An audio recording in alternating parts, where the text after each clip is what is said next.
Paranormal Gateway first up. The host Scott Live. Special guest tonight is Wes Oleszewski. Wes is a prolific author of 26 books since 1991, including Growing Up with Spaceflight series and including Ships, Gales, Forgotten Hills, Great Lake Ghost Stories. Raised in Mid-Michigan, his deep passion for space drives meticulously researched history and vividness onset of storytelling. Well, for you, West. Howdy doody. I'm doing pretty good. How are you? I'm hanging in there by my fingertips today. So Yeah. we were a little tardy getting this going because my big desktop computer camera wasn't working. So now we're on the laptop, which is not the greatest picture, but it's good enough for me. So that's all right, as long as we can hear each other. I was all problem last week with the guest, so I was on there, and I'm like, oh, no. All right, we're good to go. So your audio is cutting out on me there, bud. Oh, is it? Yeah. So all right, can you hear me now? Yeah, I got you now. But you were cutting in and out there for a while. So, okay. But we're here to talk about ghosts on the Great Lakes, correct? Yep. That's okay. Yep. I wrote a book about that in 2003, and believe it or not, number one, I don't like the cover. I think the cover stinks. Yeah. But it sells. back. Yeah, that's the backside of it. So they showed me that cover artwork, and I went, "Oh, it looks like one of my kids' cartoons or something." And they were like, "No, it's fine, it's fine." And of course, the publisher is always right, so they were right. And that book, usually a book comes out, and it runs it sells really well for the first year or two, and then it starts to slack off, and then by the fourth year, it sort of bottoms out, and then the publisher will take it off the shelf and they put it in the back, and they call that backlisting. And then your next book comes out and it does the same pattern. So normally if it runs for 5 years, that's good.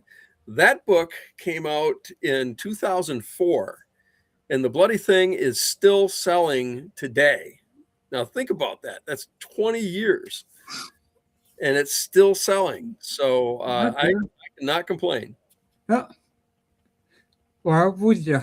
Yeah. And now when they came up to me and they wanted the book, I do research. I do really good, deep research. That's my thing.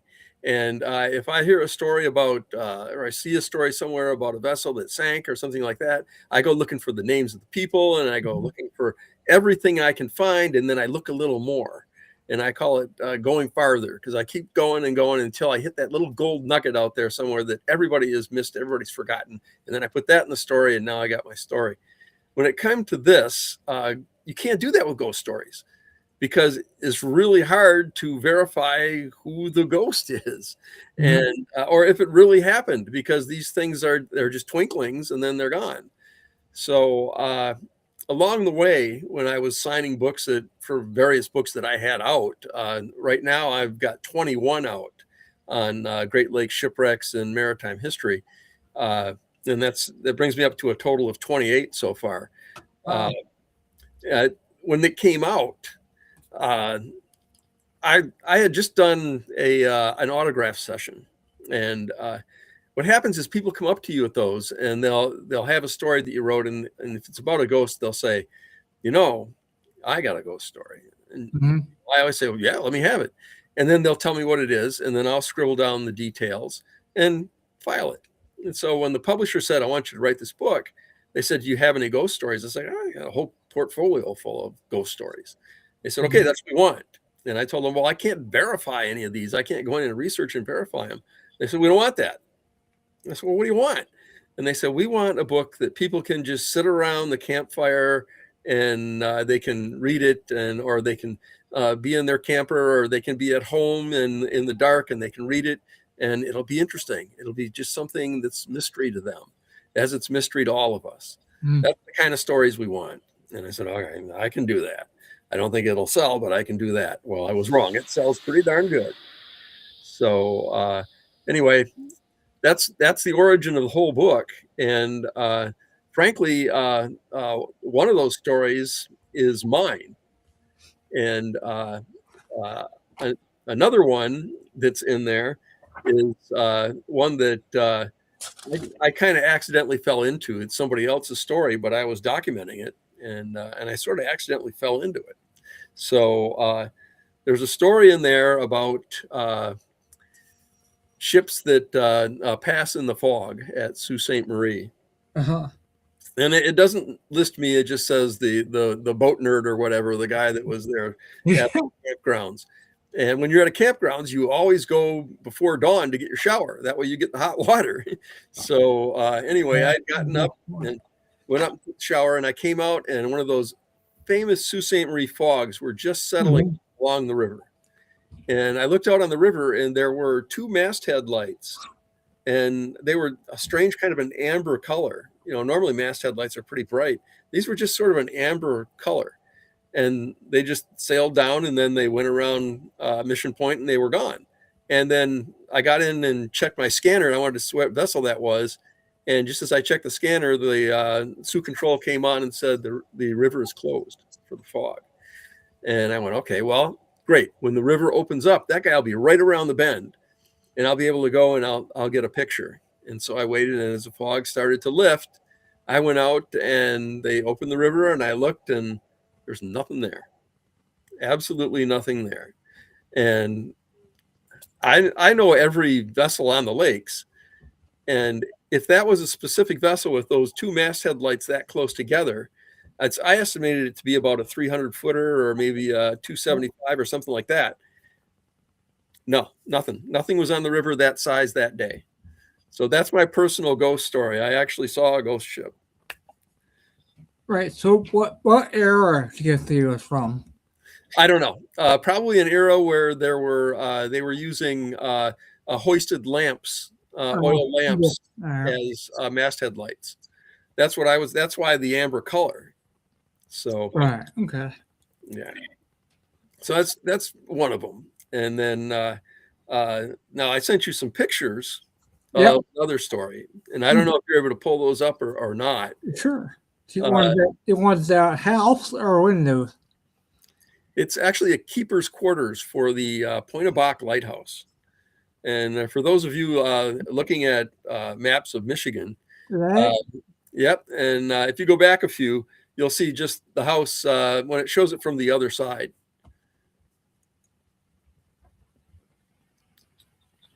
There? Nope, the next one where it's the other side of the house. Oh, sorry. There it is. Yeah, you got it right there. Okay. Okay, right there. Now you take a look at that window. Mm-hmm. What I did was, it was November. I just finished a book signing in Port Huron, Michigan. And I was on my way driving back to my folks' house in Freeland, Michigan. And instead of going straight across the Thumb, I decided to go up to Point of Bach because I wanted to get some pictures of the lighthouse and the surrounding grounds, and in case I needed it later, since I was there. And what you do is, in those days, I had a couple of rolls of film and a 35 millimeter camera, and this is 1998. And I went up to Point of Bach. And by the way, if you're looking at the map, it's not Point Ox Berks, it's Point of Bach. That's the proper pronunciation. Okay. Awesome. Yeah. So anyway, I went up there to Point of Bach and got out of the car, and I just ran around and shot pictures. Boom, boom, boom, boom, boom. Lighthouse, and then the keeper's quarters and all this kind of stuff.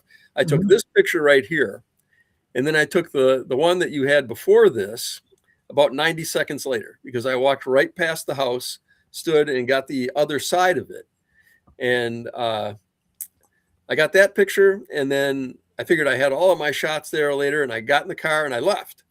And then I flew back out here to Annapolis, Maryland, where I live.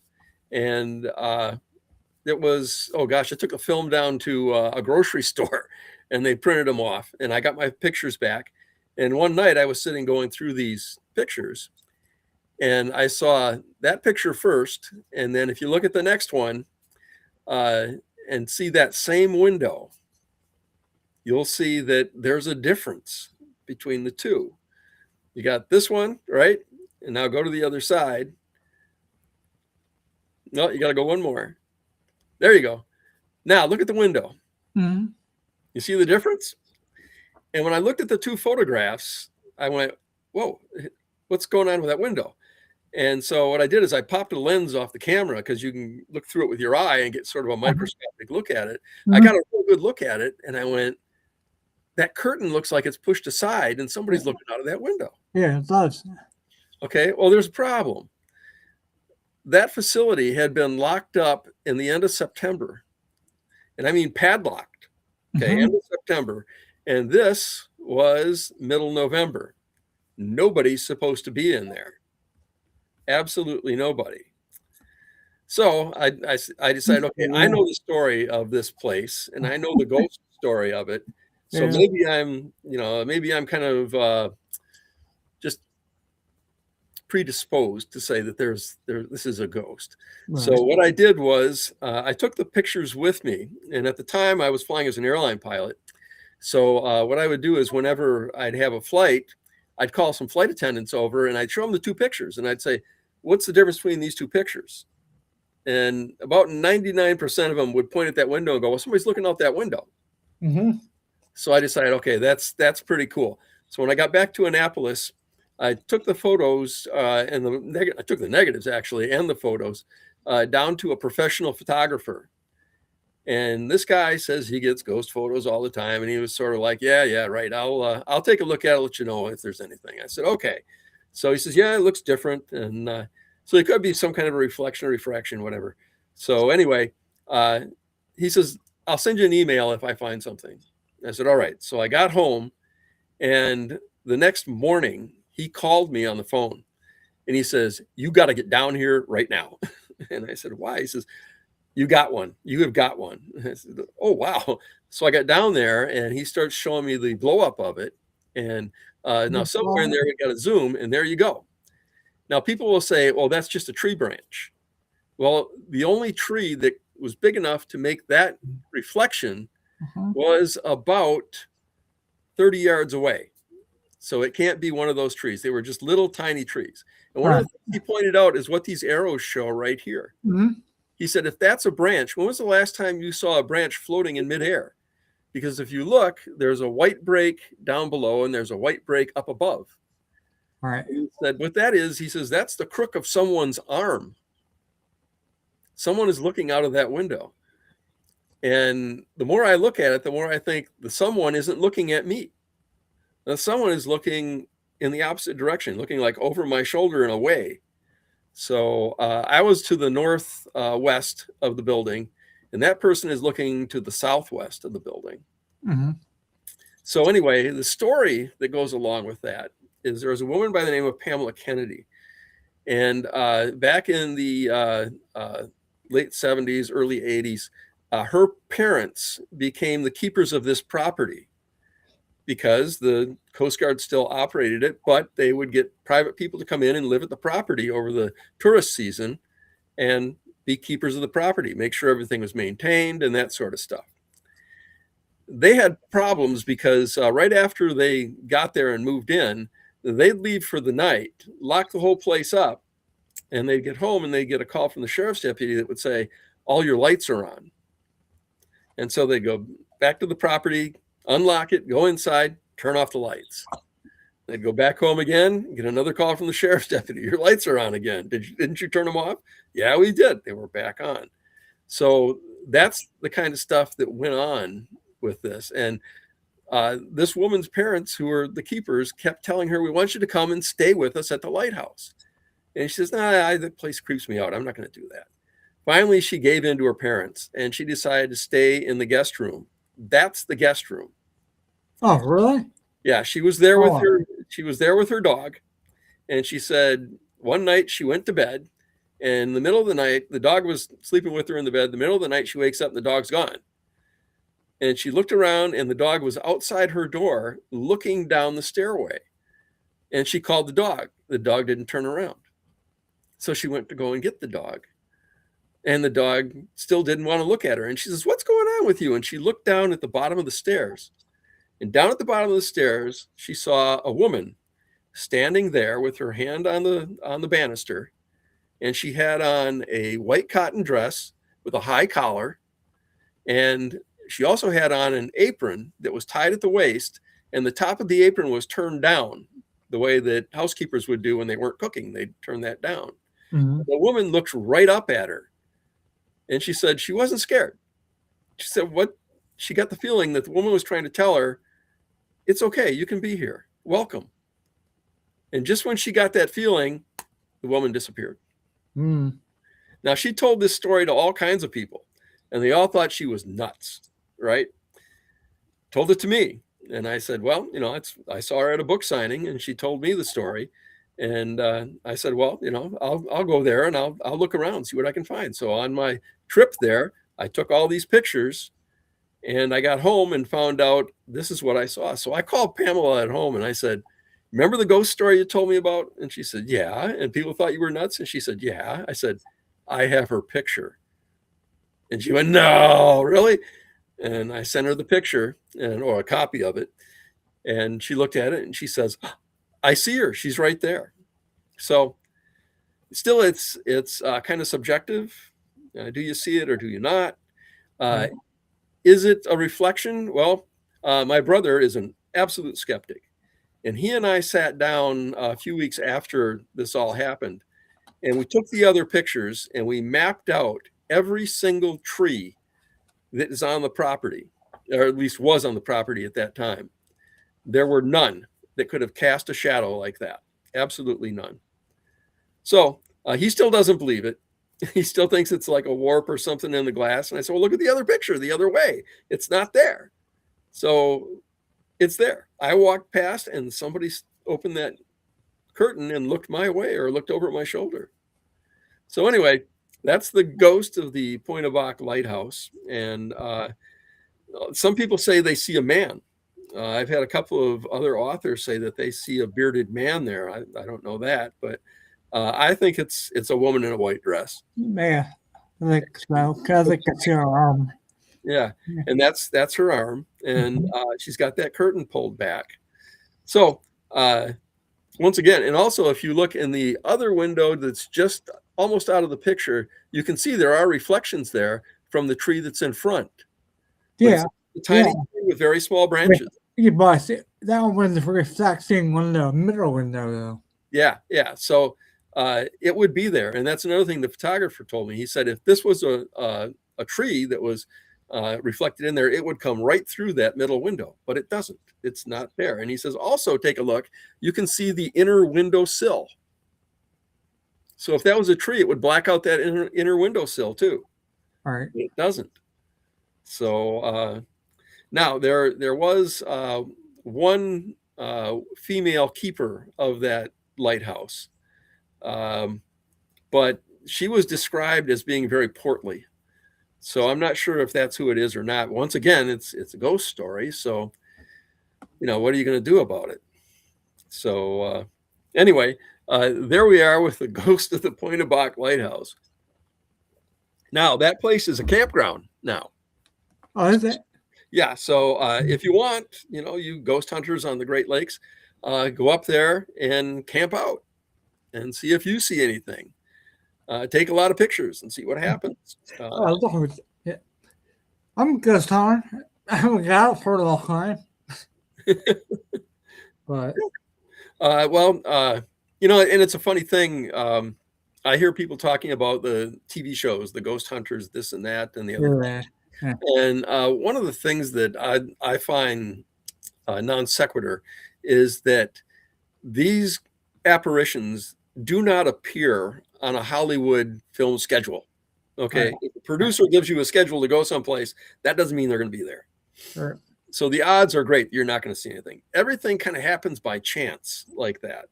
And the same thing with my experience on the river. It was completely by chance. So anyway, now I told you I had another story about a ghost here in Annapolis. Mm-hmm. Yeah. People have to remember that downtown Annapolis, a lot of the buildings around there date back to the 1700s. And some of the houses that are built on those frames are still very, very old. these friends of ours, that was the late Griff Hamilton and his wife, Linda. Griff was a class 59 U.S. Naval Academy graduate, good friend of ours, very, very good friends. And we just love those people, but they passed now. But anyway, their house that they had there, just off from downtown, was, I don't want to give the address or anything because I don't want people bugging them, but the house was so old that when you went inside, there were still the nozzles there from the original gas lighting. And before they could finance buying the house, they had to prove to the insurance company that gas lighting was no longer operable. So that gives you an idea of how far this house rolls back. And when you went down into the cellar, you could see it was a very, very old structure. They had a ghost that they named Priscilla. And I was kind of like, yeah, right. I've only been to the house a couple of times, but they wanted me to come over more often. And they convinced me that what I needed to do for them as a friend was to go there when they were on vacation out west and water their plants. Mm-hmm. And I said, sure, I can do that. I'm an author. I'm at home all the time, so I can buzz over there and water your plants. And they said, oh, great. And they said, make sure you say hello to Priscilla when you're there. I said, Priscilla? That's your ghost? Right. And they said, no, she's for real. You have to be nice to her. And I said, okay, yeah, right. So I figured, what the heck? And the first time I went in, I opened the door and I said hello to her. And I told her, I'm just here to water the plants. And I went over and I got the watering things and I was explaining stuff and just talking like she was really there. And these were her plants too. And so I watered all the plants and then I got done and I said, see you on Thursday, right? I'll be back to do it again on Thursday. And I went back on Thursday and did the same thing. After that, Priscilla seemed to take a liking to me. So every time I would go to their house, something would happen that you couldn't explain. One night we were having, usually around the holidays, we were having a holiday party and people were putting their coats up on the second floor balcony, right where the rail was, and they just hang their coats over the rail. So, and then in order to get to the upstairs bathroom, you had to walk past where the coats were and use the bathroom. So I had to use the bathroom once, and I went in, and all these coats are hanging there, and I came back, and all the coats were on the floor. Now, if gravity had gotten those coats, they would have fallen through the rails and all the way down to the first floor. Right. But they weren't. They were laying right out where I had just walked past. I was the only one upstairs. So I just chided her. I said, oh, thanks, Priscilla. Now I got to hang these back up again. So I hung them up again. Another time I was there once again during the holidays with my parents. And my mom and dad wanted to go and get the tour of the house. So Linda took my mom, my dad, and my wife, and they went on this tour of the house. And as they walked past the sitting room where I was and where the fireplace was and stuff, I looked, and as their shadows went by, there was 4 of them, and I counted 5 shadows. And I called them up and said, guys, come back. You got to come back here. I'm like, what? I said, go back there and walk through again. And I went and sat down again. They walked through. I counted 4 shadows. So Priscilla was apparently with them. Another time, Christmas, and I was sitting there, and they had these big silver balls that were on the Christmas tree. And they said, Priscilla keeps knocking the balls off the tree. And I said, well, maybe she'll give me one, while we're here. That didn't happen. And they were all out in the kitchen, and I was sitting there watching the fireplace, and I looked over at one of the balls, and she was around the corner standing. And she had on a light blue dress. And of course, she was distorted by the shape of the ball, but she was there.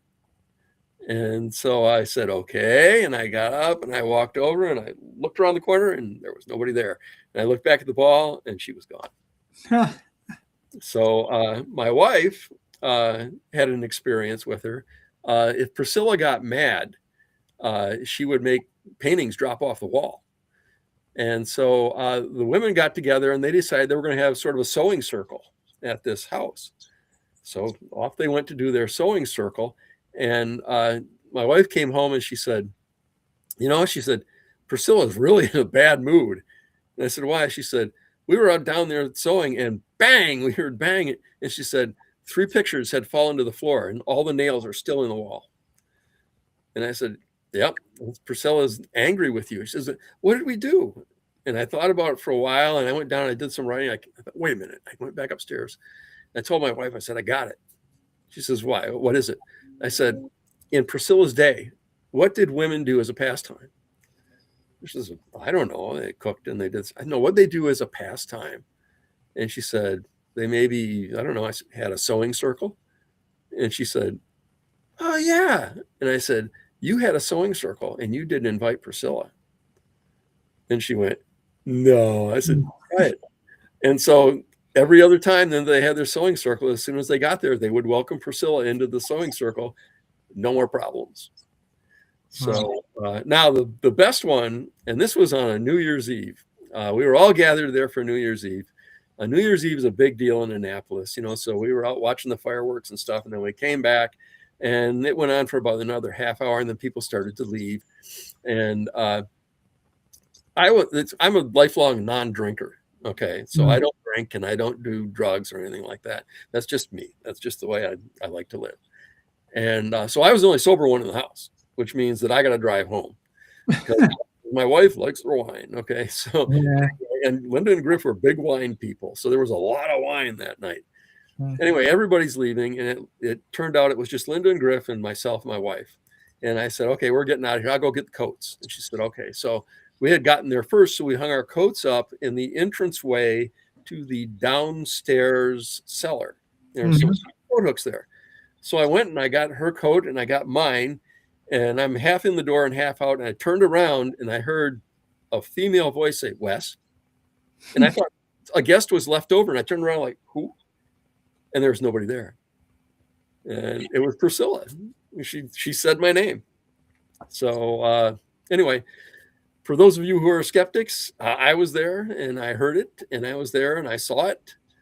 And I'm pretty open to this kind of stuff, once I got into that. And there are times working on my books where I get stuck to a point where I can't get some information that I really need. And I keep going through old newspapers and I keep going through records and things. And finally, I'll give up on it and say, I'll go back later. And a lot of times I'll look up and I'll go, Captain Joseph or whoever it was, I need a hand here. Okay, come on, just give me something, right? And then I'll go have dinner or something. I'll come back. And the next thing I look at, it'll be right there. And you just kind of go, wow, that is kind of spooky. So when you deal with this stuff, you find that there's things that go on that you don't understand or you never thought about. I'll give you another example. Like I said, I was an airline pilot. I was an airline captain. And I was in Minneapolis once. I was getting ready to commute home.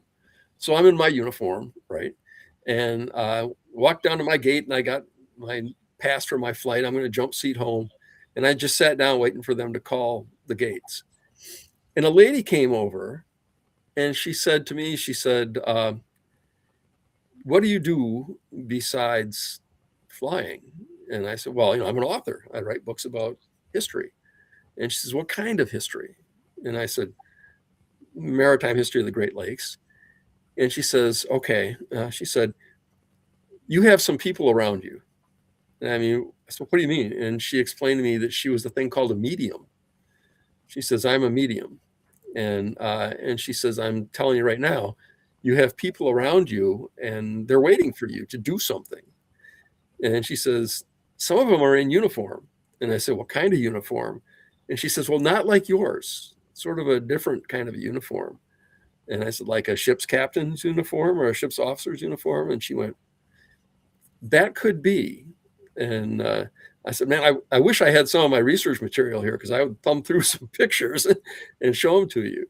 And but that just stuck with me. And then she left like that. And so I went home. I guess I took those people with me. And now when people ask about what I do, I tell them, well, I write and I dig up the histories of people who are long past. And what I do, what really keeps me going is when I get up in the morning, I look in the mirror at myself and I say, I see myself and I see countless past mariners behind me and they're waiting for me to tell their story. They're waiting for me to go find their story and tell it. So every time I do that, I figure that I'm bringing somebody back to life.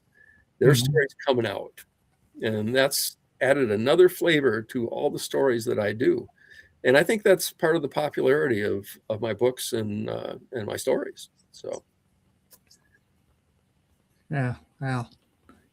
I have a spirit here too. oh yeah. Yeah. I called the wrong show one time, like because the guy standing behind me. Yeah. Just passing behind you, huh? Yeah. But Well, if anybody out there sees one coming behind me, let me know, okay? yeah, I didn't notice that until it went, so fast like that, and so I slowed it down so I could see it, and I go slower and see one box. I was trying about the high, Yeah. but yeah, and I had my name already too. So I had that too. Yeah. There are some Great Lakes ghost stories that I've debunked, actually. Alright. And one of the most famous ones is the tale of the Bannockburn.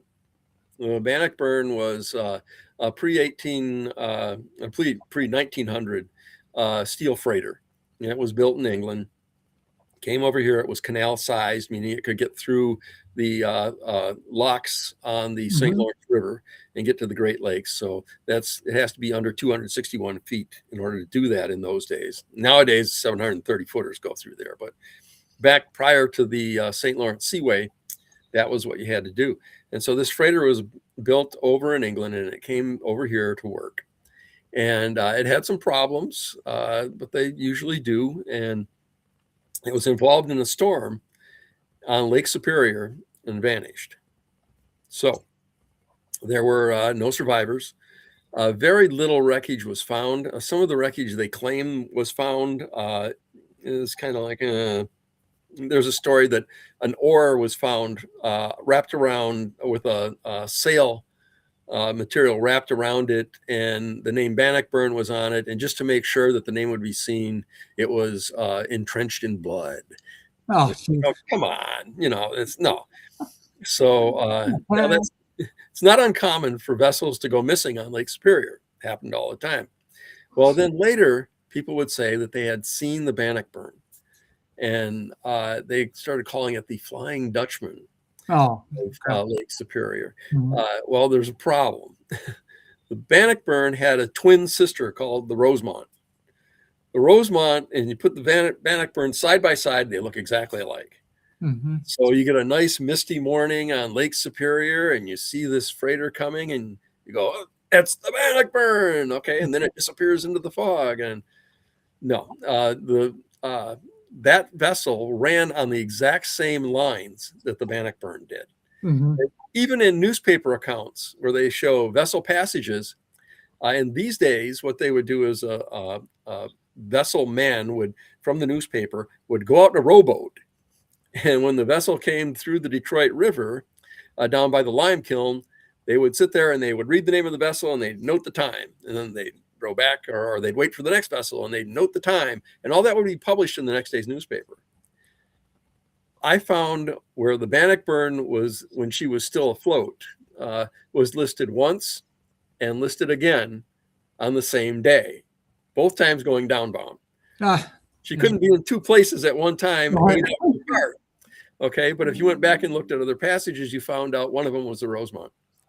So even up close like that, these vessel reporters could make a mistake.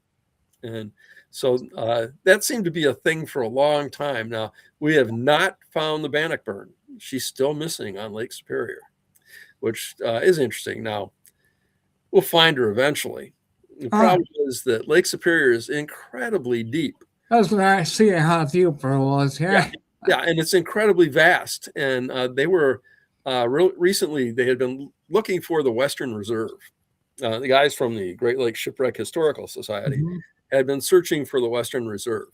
And that's an early 1900s wreck. Is one of the very earliest steel freighters on the lakes. And it broke in half. And we kind of knew where it was because there was one survivor and he kind of gave an idea of where it was. Mm-hmm. Problem was that spot was about 60 or 70 miles out of Marquette. And so even if you want to go 20 miles out of Marquette, you have to get in your boat.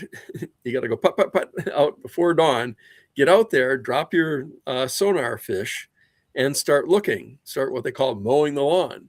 Mm-hmm. The problem in that is Lake Superior sometimes doesn't cooperate. So you can get all the way out there, which takes half your morning, and then you drop your fish, and then the lake comes up, and you got to go all the way back.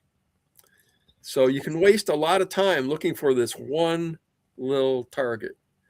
And 2 summers ago, they found her. And so it just happened to be that she was in an area they hadn't searched for. Wow. I saw the map. They showed me a map of all the areas where they had mowed the lawn, and this way and that way and this way and that way. And one of the fellows who found her said, I was sitting there with him, and he says, "Here's the map." He says, "Guess where we found her?" And I looked at that little triangle that was where they, and it was like a 2-mile triangle. And I said, "Right there." He goes, "Yep, right there, right in the middle of that. We're one place we hadn't looked." So that's kind of Lake Superior. And now they found a lot of other wrecks while they were looking for this one. So, there we are. The Great Lakes have between 6,000 and 9,000 wrecks on the bottom. So, or at least listed as shipwrecks. Mm-hmm. And that's when you go into the database and you start searching. The majority of wrecks are actually on Lake Michigan. Mm-hmm. The runner-up is Lake Huron, especially if you include Georgian Bay. Mm-hmm. So the reason for that is because most of the old wooden freighters, old wooden steamers and schooners, they wanted to go from Buffalo to Chicago. And you got to go through Lake Huron, you got to go down Lake Michigan. And Great Lakes weather was not kind to those old wooden freighters. So that's why a lot of them were lost. Yeah. I think I read in your book that with certain kind of materials, they were sticks that close to the island, or so it wouldn't get too far out. Yeah. Well, another thing is that in those early days, there were few navigational aids. Also, weather reporting was practically non-existent. It's the United States military began the weather reporting in 1870. Mm-hmm. And it was, a lot of it was surface analysis. Actually, all of it was surface analysis. All it was one military base or one fort had weather observations, and they'd take a morning observation, and then they'd teletype it back to Washington, D.C., and they would compile that, and that would be the forecast for the next day. If you look at some of those old maps, you see that a lot of this weather develops out toward the west in the Western Plains. And what happens is you look in the weather map and you find out there's a whole area out there of about 7 states where there's only 1 or 2 reporting areas. But if you look closely at the map, it says Indian territories. So there was no weather forecasting out in there. And then you get into the, once again, as we press into the late 1800s, now they've got a little more sophisticated reporting, but it's still all surface analysis. And it's important to remember how much the jet stream affects things. Mm-hmm. We didn't discover the jet stream until World War II. So prior to that, everything was basically surface analysis. And that's kind of the reason why a lot of the problems happened, because you had captains who would get a weather report and it would be wrong. And so they'd just go, why should I bother with that? I'm just going to ignore these. And when they start ignoring the weather reports is where you start getting into shipwreck territory. And it makes my job complete, because there are so many wrecks out there right now. I can never run out. That's it. I have a whole file here on my desktop with just the ones I want to look at. And then over here behind me, you see a whole bunch of files. Those are ones that are pretty important. And down below there is a big file drawer that's got about 200 areas that I really want to look at. And what happens in my case is I start working toward a shipwreck. And while I'm researching into all those events, I find something nearby that's Whoa, that's really interesting. Let's put this aside. I'm Mr. ADHD here, so I get sidetracked very easily. And so I find something that's real interesting. I'll go off on that trail, and I'll find out, well, that's a lot better story than the one I was working on. So this one goes in the file to wait. There you go. It's never ending. All right. Make sure we copy to your book of all the pictures you have. Yeah. It's kind of funny because when you're doing these books, a lot of times it's like, where do you go for photographs for stuff? Yeah. So a lot of times I have to draw myself. I illustrate my own maps. I'm also a cartoonist, so yeah, I can illustrate my own maps. And once again, I said I'm ADHD, so I do a lot of things. So I went from electronics technician in high school to aviation, and I went through the toughest aviation school in the world, the Embry-Riddle Aeronautical University. See, that's the ring right there. Yeah, cool. Yeah, it took me it took me 10 years to work my way through that place. Wow. And anyway, but I did it. I like to tell people that I was only in college there for 3 terms, 1 for Carter and 2 for Reagan. But anyway, after I got out of there, while I was a senior there, I started writing my first book on Great Lakes maritime history. And that came from meeting a professional pilot while I was still working my way into the business. And he asked me what I did in my free time. And I told him, I make model airplanes. He says, kid, you got to get away from this business or you'll burn out. He said, get something that's away from that. I said, well, what do you do? He says, I play with my trains at home. So it's like, okay, well, maybe I can find something else to do. And I got into looking through old newspapers and coming up with these stories. And all of a sudden, I was actually working at a Great Lakes, sort of a novelty shop, a bookstore that had Great Lakes stuff and Great Lakes trinkets and, that kind of stuff. And I had gotten the job, just a part-time gig, just in the evenings. So one evening I'm standing there looking at their bookshelf, and everything that they had on the bookshelf, I already had in my own library. And it dawned on me, nobody's writing anything new. Right. And there were some really good authors in the 70s and 60s, Dwight Boyer and Mr. Bowen, and those folks that really wrote some good books. And I thought, why don't I write one?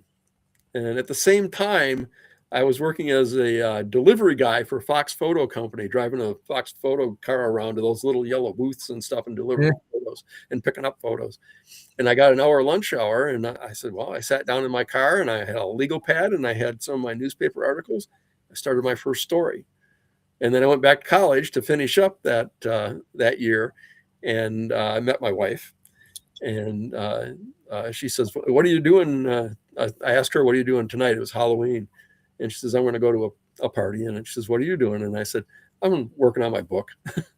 So anyway, we got together. We were engaged 3 days after our first date, and got married 2 years later. But that next summer, she was out of school, and I was pushing to graduate.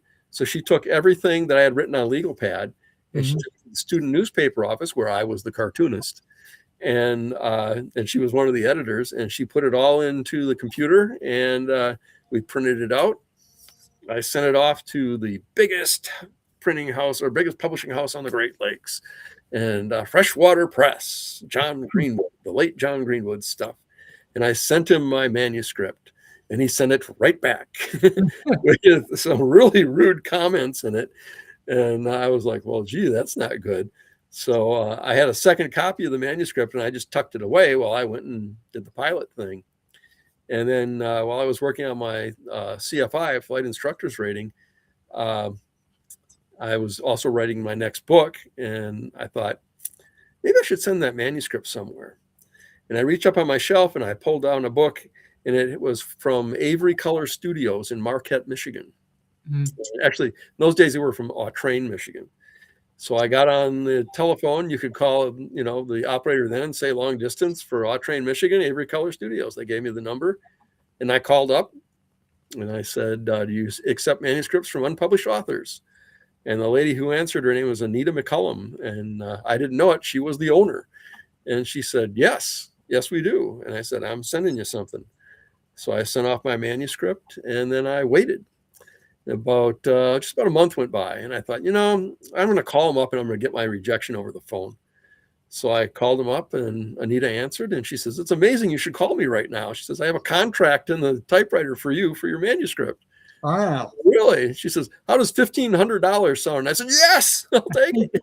So, and boom, I was an author. And she says, "Now, how fast can you get us a second book?" I said, "It's already written. I'm going to buy a computer with the money you sent me, and I'll put it in computer text, and I'll send it to you in about a month or so." And she says, "Great." So I sent that in. It was published too. So I had 2 books in 2 years. And she wanted a third book. So I started working on that one. At the same time, I'm doing flight instructor stuff and, working in the sky. So the whole time I was flying, I was writing books. And it just turned out that I was writing them one after another. Her Avery got bought by another company. They kept the name, and then they moved it to Marquette from Autrain. And the first thing they said is, "We might have to slow you down." And I went, "Okay." Well, the next book that came out was Ghost Ships, Gales, and Forgotten Tales. And the way I got that title, I was walking through a bookstore in, there you go. And we've published that one again. It's been updated.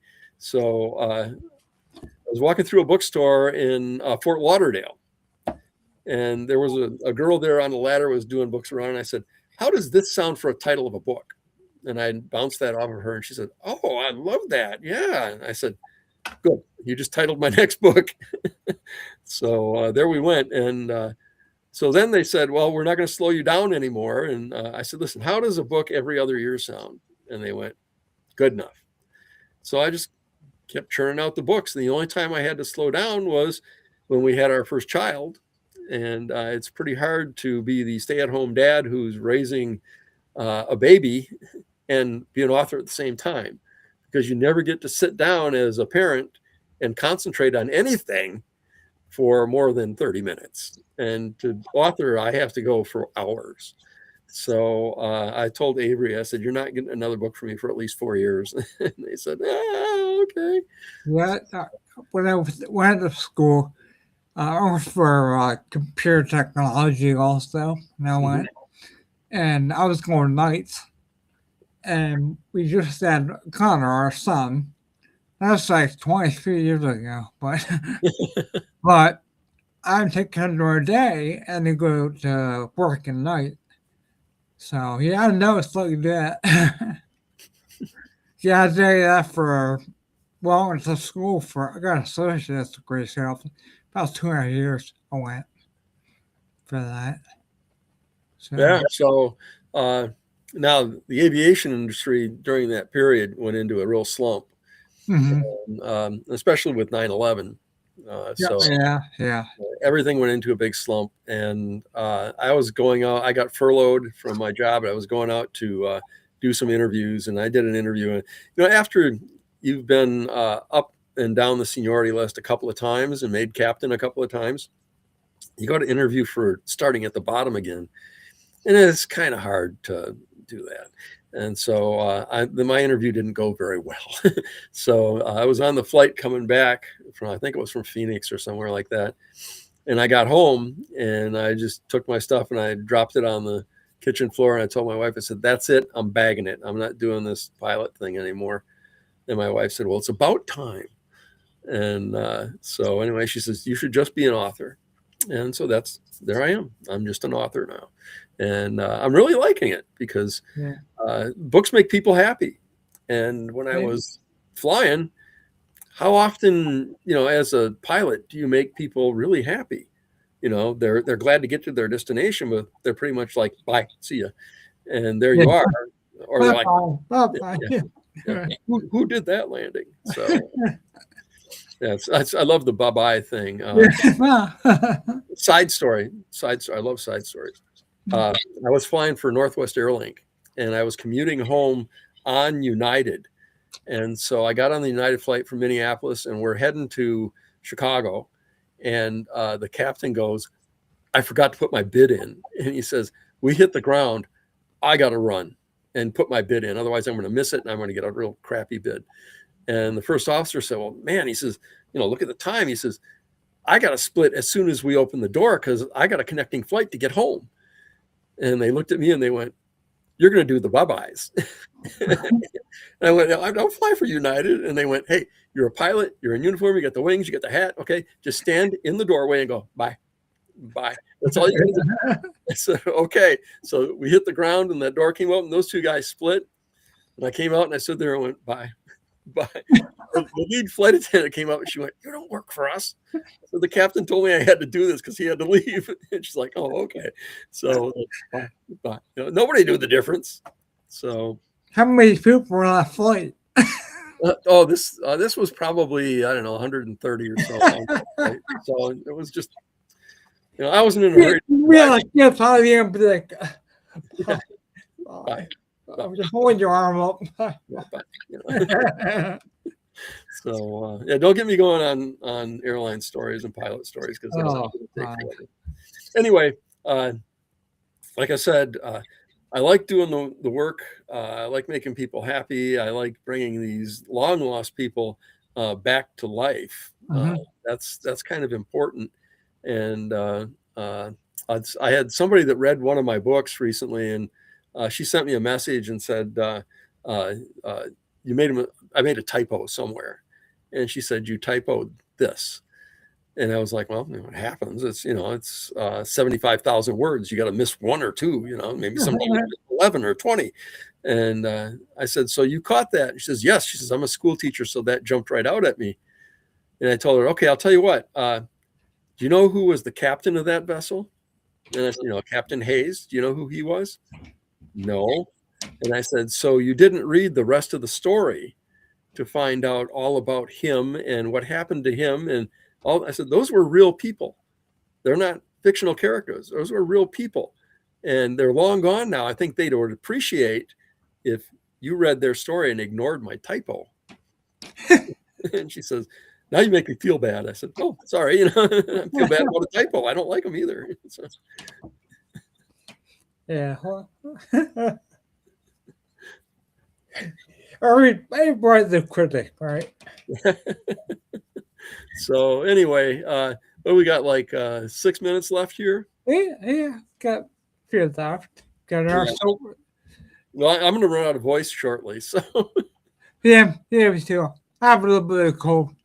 Yeah. Well, I recommend to anybody, if you want to write a book about what I do about, Great Lakes maritime history and stuff, there are plenty of wrecks to go around. It's a great thing to do. There's room in this pool for everybody. If somebody comes out and writes a book about a story that, I already did, I don't care. It's their point of view. It's their research. Go ahead and do it. And, if you want to write a book about ghosts, go ahead. I really enjoyed bringing those little stories out, and I mostly enjoyed meeting the people that told me the stories, and then I had to turn them around and put them out there. So that's the real fun of this. I love the research. I love the detective work. I like that too. Yeah, I also like meeting the people. It's really fun to sit down and meet the people. I always go on a book tour in the summer, and usually I go to Sault Ste. Marie and go to some of the gift shops up there. They all have my books, and go to places like Alpena or my favorite haunt, Tawas. There's a place there called the Windjammer. If you go to Tawas, go to the Windjammer. They have all my books, and I signed all of their stock last summer before I left to come home. So good place to be. And but like I said, there's plenty of room in here for everybody. One of the best parts about being an author is that pretty much everything you do that inspires you or everything that helps you in your work is 100% deductible. So, for example, this shirt, I had this shirt custom made. It's deductible because I'm wearing it on this show. Cool. So, there you go. I have a whole set of these, as a matter of fact. But anyway, that's one of the good things about it is you can get a good computer, you can get everything you need, and just keep your receipts, and it's all deductible. And The IRS gives you about 3 years to actually sell a book and make some money. So they know that it takes a while to do this. And so I keep really good records. I have a really good tax accountant. And I always have stuff that I could deduct that I keep inside in case I get audited and they take something away. I can go, what about this now? So it's just a good way to cover yourself, but it's a good business to be in. It's a good job to have. I really like this job, and I always say that I kind of have the best job in the world. Right now, I'm looking out of our third floor window and looking over Chesapeake Bay. Oh, lucky you. Yeah, yeah. And this winter, it's been so cold. Our eagles have come back, so we have 2 eagles that roost just across the street from me up in a tree, and that's fun. And so it helps. And when the weather gets really nasty, that's inspiration for me, man. I can sit down, I can really write about a storm because I'm experiencing one. Mm-hmm. And you get all the sounds and stuff like that down. So fun job, and I love doing it. When I was in college, my senior year, I took a creative writing course. Mm-hmm. Okay, picture me in a creative writing course. Okay, it's like having a shark in a goldfish bowl. Okay, so there's all these students, and there's me, the writer guy. And the instructor, they call them the professors at other colleges. We at Embry-Riddle called them instructors. The instructor had 5 things we had to do to get an A for the semester. And this class met for 3 hours once a week. And so you had to write 5 kinds of stories. And each one had to be 1,000 words. And I'm sitting there going, 5,000 words? I can do that in a morning. So I came in the following Monday and I set 5 stories down just like he asked, and all were more than 1,000 words. And he said, okay, you get an A. He says, I hope you come to class. And I said, yeah. So I helped him. I did some tutoring with the students that were in there to help them develop more writing skills. And it's a fun thing. Some people are really good at math. I'm not. Some people are really good at music. I'm not. But I can do this, and I really enjoy it, and I enjoy discovering the people that are bygone, and that's a big part of the ghost thing. Is I did some research on this ghost at Point of Bach, and her name I don't know. Okay, but I know that there were a couple of women that were there, and I know at least one passed away on that property. So the Priscilla ghost, I did some research on that. And it turns out she didn't live in that house. She lived in the house next door. Oh, and her name's Mary. So, yeah. And by the time I found that out, those guys had moved out of that house and moved out to another city. So, anyway, satisfaction for me. And so that's kind of the way we do it, and that's what I do. And that's about the thing about ghosts. They are there. But they're not going to come out on a Hollywood film schedule. I'll guarantee you that. Okay?